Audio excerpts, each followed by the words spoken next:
السلام علیکم ورحمۃ اللہ وبرکاتہ نحمدہ ونصلی علی رسولہ الکریم اما بعد فاعوذ باللہ من الشیطان الرجیم بسم اللہ الرحمن الرحیم سبحان الذی اسری بعبدہ لیلا من المسجد الحرام الی المسجد الاقصی الذی بارکنا حولہ لنریہ من آیاتنا انہ هو السمیع البصیر۔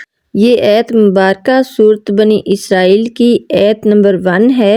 اس آیت مبارکہ کا ترجمہ یہ ہے: پاک ہے وہ خدا تعالی جو اپنے بندے کو رات ہی رات میں مسجد حرام سے مسجد اقصی تک لے گیا، جس کے آس پاس ہم نے برکت دے رکھی ہے تاکہ ہم اسے اپنی قدرت کے بعض نمونے دکھائیں۔ یقیناً اللہ تعالیٰ ہی خوب سننے والا دیکھنے والا ہے۔ ان آیتوں میں اللہ تعالیٰ نے نبی کریم صلی اللہ علیہ وآلہ وسلم کے معراج کے واقعہ کو نہایت جامع لفظوں میں بیان فرمایا ہے، جس سے نبی کریم صلی اللہ علیہ وآلہ وسلم کی مخصوص فضیلت ثابت ہوتی ہے۔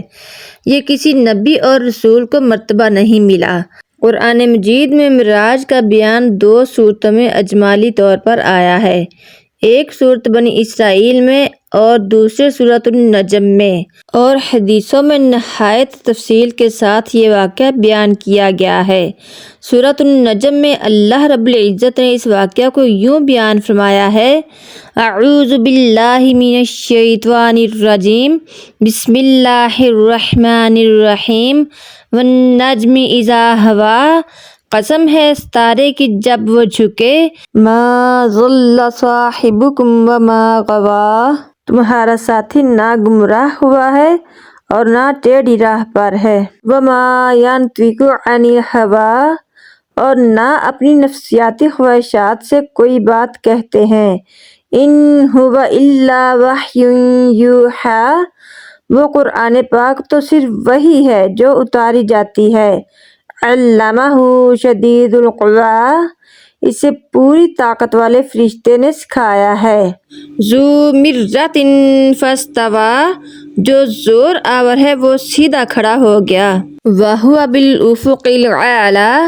اور وہ بلند آسمان کے کناروں پر تھا، ثم دنا فتدلی، پھر نزدیک ہوا اور اتر آیا، فکان قاب قوسین او ادنی، پس 2 کمانوں کا فاصلہ رہ گیا بلکہ اس سے بھی کم، فأوحی الی عبدہ ما اوحی، بس اس نے خدا کے بندے کو پیغام پہنچایا جو بھی پہنچایا، ما کذب الفؤاد ما رأی، جو دیکھا اس میں پیغمبر کے دل نے جھوٹ نہیں کہا، افتمارونہ علی ما یری، کیا تم جھگڑا کرتے ہو اس پر جو پیغمبر دیکھتے ہیں، وَلَقَدْ رَآهُ نَزْلَةً أُخْرَىٰ، اسے تو ایک مرتبہ اور دیکھا تھا، عند سدرۃ المنتہیٰ، سدرۃ المنتہیٰ کے پاس، عندہا جنۃ المأویٰ، اسی کے پاس جنت المأویٰ ہے، اذ یغشی السدرۃ ما یغشی، جبکہ سدرہ کو چھپا لیتی تھی وہ چیز جو چھپا رہی تھی، ما زاغ البصر وما طغی، نہ تو نگاہ بہکی نہ حد سے بڑھی، لقد رأى من آیات ربہ الکبریٰ، یقیناً اس نے اپنے رب کی بڑی بڑی نشانیوں سے بعض نشانیاں دیکھ لی ہیں۔ یہ جو آیات مبارکہ میں نے آپ کے سامنے پڑھی ہیں اور ان کا ترجمہ کیا ہے، یہ آیات مبارکہ سورۃ النجم کی آیت نمبر 1 سے لے کر آیت نمبر 18 تک ہیں۔ اللہ رب العزت نے رسول اللہ صلی اللہ علیہ وآلہ وسلم کو معراج میں بڑی بڑی نشانیاں دکھائی ہیں، ان کی تفصیل حدیثوں میں آئی ہے۔ میں اس واقعہ کو مختلف احادیث سے بیان کروں گی انشاءاللہ تعالی۔ صحیح بخاری شریف میں حضرت انس بن مالک رضی اللہ تعالی عنہ سے مروی ہے کہ معراج والی رات میں جب کہ بیت اللہ شریف سے آپ صلی اللہ علیہ وآلہ وسلم کو بلایا گیا، آپ صلی اللہ علیہ وآلہ وسلم کے پاس 3 فرشتے آئے جبکہ آپ صلی اللہ علیہ وآلہ وسلم سو رہے تھے۔ ان میں سے اگلے نے پوچھا کہ ان سب میں سے کون ہیں؟ درمیان والے نے جواب دیا کہ یہ سب سے اچھے ہیں۔ تو سب سے آخر والے نے کہا کہ بس پھر ان کو لے چلو۔ اس رات میں صرف اتنا ہی ہوا، آپ صلی اللہ علیہ وآلہ وسلم نے انہیں دیکھا نہیں۔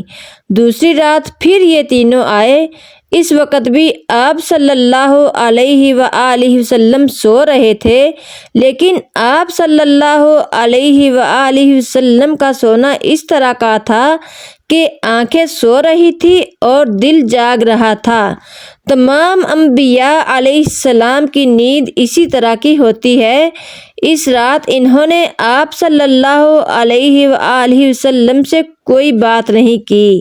آپ صلی اللہ علیہ وآلہ وسلم کو اٹھا کر چاہے زمزم کے پاس لٹایا اور سینہ گردن تک خود حضرت جبرائیل علیہ السلام نے اپنے ہاتھ سے چاک کیا اور سینہ مبارک اور پیٹ کی تمام چیزیں نکال کر انہیں اپنے ہاتھ سے زمزم کے پانی سے دھویا۔ جب خوب پاک صاف کر چکے تو آپ صلی اللہ علیہ وآلہ وسلم کے پاس ایک سونے کا طشت لایا گیا جس میں سونے کا ایک بڑا پیالہ تھا جو حکمت اور ایمان سے پر تھا۔ اس سے آپ صلی اللہ علیہ وآلہ وسلم کے سینے کو اور گلے کی رگوں کو پر کر دیا، پھر سینے کو سی دیا گیا۔ پھر آپ صلی اللہ علیہ وآلہ وسلم کے پاس ایک تیز رفتار سواری لائی گئی جس کا نام براق تھا، جو صحیح معنوں میں برق رفتار تھا، منتہائے نظر پر 1 قدم رکھتا تھا۔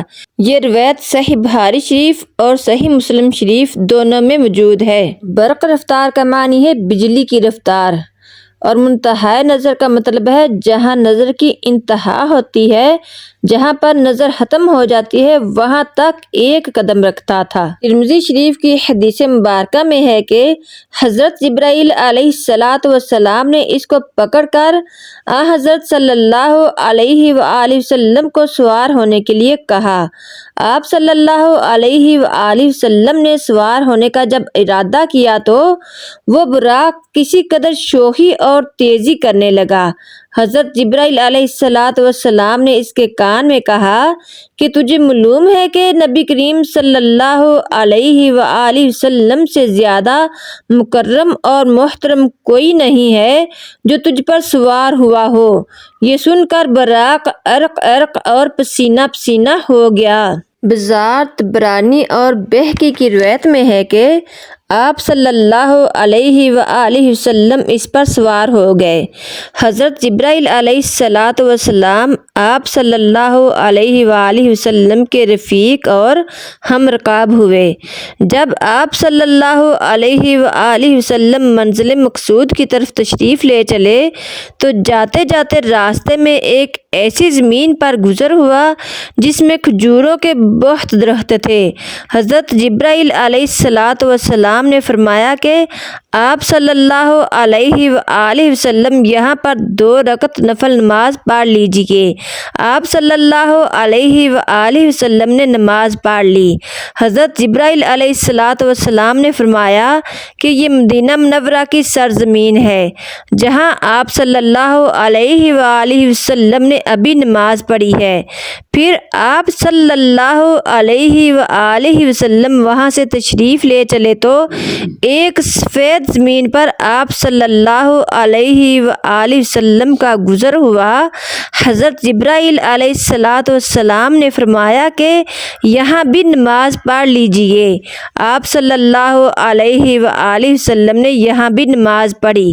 حضرت جبرائیل علیہ السلام نے فرمایا کہ آپ صلی اللہ علیہ وآلہ وسلم نے مدین میں نماز پڑھی ہے۔ پھر آپ صلی اللہ علیہ وآلہ وسلم کا گزر بیت اللحم پر ہوا۔ وہاں بھی آپ صلی اللہ علیہ وآلہ وسلم سے نماز پڑھوائی گئی۔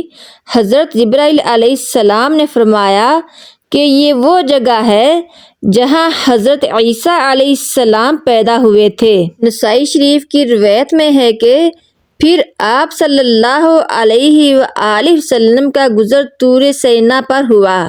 یہاں بھی آپ صلی اللہ علیہ وآلہ وسلم سے نماز پڑھوائی گئی اور یہ کہا گیا کہ یہ وہ جگہ ہے جہاں پر حضرت موسیٰ علیہ السلام نے اللہ تعالیٰ سے کلام کیا تھا۔